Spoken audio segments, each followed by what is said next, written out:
Deus vai nos ensinar como é que a rebelião para com Ele, Deus, se instala no nosso coração. Quais são os passos ou os processos nessa escalada da rebelião dentro da nossa alma? Eu comecei falando hoje pela manhã, contando a história de que Deus havia dado uma ordem para Moisés. A ordem era de separar Arão e ungí-lo como sacerdote.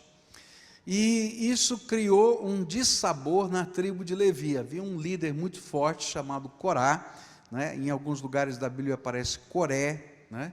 Esse é o mesmo homem, tá? Ele era um líder muito forte, um levita, e ele não gostou da nomeação de Arão, também um levita, e a família dele para serem a família sacerdotal. E ele então, com aquilo dentro da sua alma, começou a murmurar. Primeiro interiormente, eu falei que o processo da rebelião começa com as coisas amargas que a gente tem dentro da alma e que a gente começa a ruminar essas coisas amargas. E a gente fica com aquele negócio na cabeça e a ira sobe, e quando a gente parece que vai melhorando, a gente quer que a ira suba de novo, e aquele processo dentro da alma. Isso aconteceu no coração de Corá. Havia também 3 outros líderes, né? Datã, Abirão e On, que eram líderes do concílio, tá? É um tipo um comitê diretor do povo de Israel. Tinham 250 pessoas nesse concílio, e aqueles homens eram os grandes articuladores dentro do concílio, da política desse concílio, e eles tinham alguns problemas com a maneira de Moisés dirigir o povo. Eu falei isso hoje de manhã, né? Qualquer líder, qualquer administrador teria problemas com a maneira de Moisés dirigir o povo. Por quê? Porque ele tinha um compromisso com Deus, ele não dava um passo se Deus não falasse com ele. Todas as manhãs ele entrava na tenda do encontro, a nuvem chamada Shekinah, que era uma nuvem da glória de Deus, descia naquele lugar.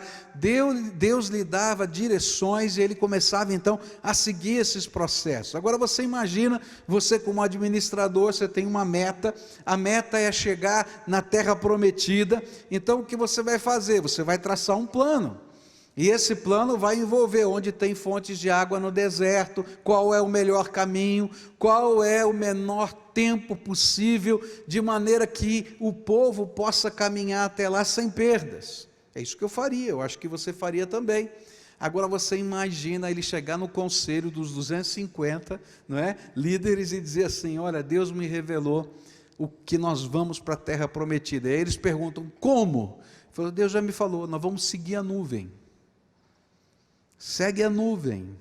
Quando a nuvem andar, a gente anda. Quando a nuvem parar, a gente para. E eu acho que naquela hora aqueles homens, Datã, Abirão e On, começaram a dizer: como é que vai seguir a nuvem? O cara é louco. Ele vai lá na tenda, conversa com Deus e vem dizendo que tem que seguir a nuvem. E imagina quando eles começaram a dar voltas no deserto, porque a Bíblia diz que eles deram voltas no deserto. E nós já passamos desse lugar, por que a gente voltou aqui outra vez? Era esse contexto. E aí eles começaram a murmurar, primeiro com eles mesmos. E a toda forma de rebeldia começa quando eu, em conflito com Deus, não aceito o plano dele para a minha vida. E aí eu vou murmurar.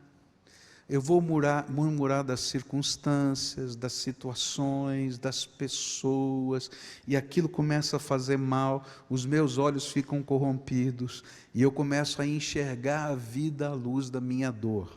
Mas não para aí, continua, porque depois de murmurar, a gente não consegue murmurar para a gente mesmo muito tempo, a gente tem que murmurar para mais gente. E aí começa um segundo passo, que é o passo da cooptação, quando eu vou tentando trazer pessoas para perto de mim e para transformar aquilo que eu estou sentindo numa bandeira, numa ideologia, num movimento que não é só meu. Eu preciso da força de pessoas me apoiando para que a murmuração possa ter um efeito um pouco mais saudável, se é que pode dizer assim, um pouco menos insano na minha vida.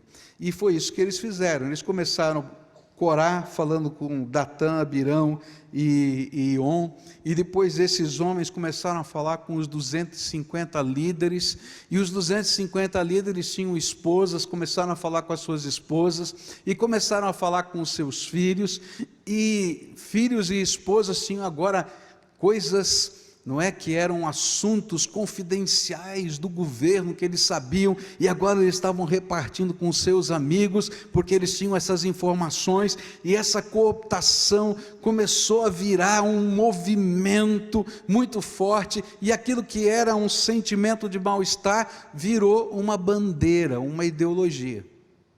E essa bandeira e essa ideologia agora não podia ser, estou com ciúmes de Moisés, estou com ciúmes de Arão. Era um mote teológico. Todos nós somos tão santos quanto Moisés e temos a mesma unção que ele, porque Deus habita no meio do seu povo.